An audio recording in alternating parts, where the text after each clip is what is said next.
Captain Aaron Thorne had inherited two things from his estranged grandfather: the Sea Wraith, a sleek, suspiciously fast schooner, and a blood oath. The oath was not written on paper, but on a water-stained page torn from a ship's log, detailing a debt owed to a man known only as the Coral Man of a forgotten archipelago called the Whispering Keys. The debt's price was simple: a life for a life. His grandfather had sworn to deliver a soul of pure intent to settle his own score. Aaron, a man who navigated by charts and sextants, not superstition, had spent a decade ignoring the legacy. But now, the Coral Man's collectors had found it. They were called the Brine-Sick, men with skin like pale, waterlogged leather and eyes the flat, gray color of a dead calm sea. They said nothing, simply appearing in ports where he made berth, their silent presence a ticking clock. The Sea Wraith herself began to change. Her timbers, even in dry dock, wept a cold, briny sweat. Her sails, no matter the wind, smelled perpetually of low tide. The ship was becoming a tomb, and Aaron knew his time was running out. His only clue was his grandfather's log page, which spoke of a woman in the bustling port city of Iridia who could see the threads of intent.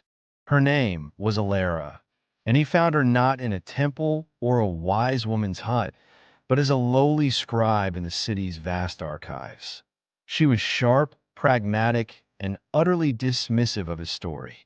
"Intent cannot be measured like grain, Captain," she told him, her fingers stained with ink. "Your grandfather was a fool, and you are chasing a ghost." But when a brine-sick man walked silently past her stall, his passage leaving a damp, cold spot in the air, her skepticism vanished.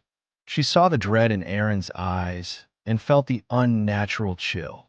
Reluctantly, she agreed to help, her motivation not to save Aaron, but to unravel a mystery that defied her logical world.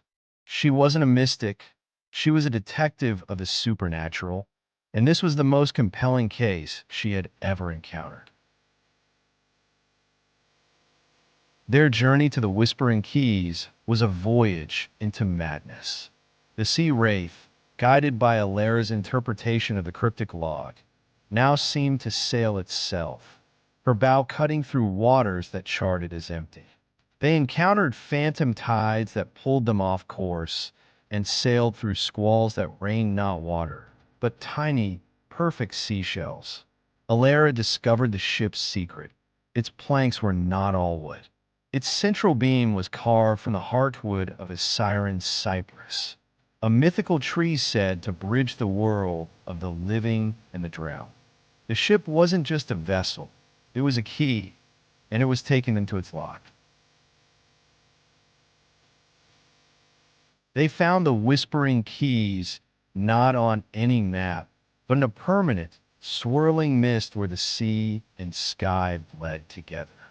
The islands were not of rock and soil, but of bleached, colossal coral, and their approach was greeted by a sound like 1,000 voices whispering just below the surface.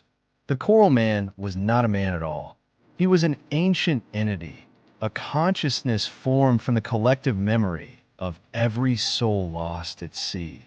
He existed in a throne room of living coral, his form shifting and flowing like water.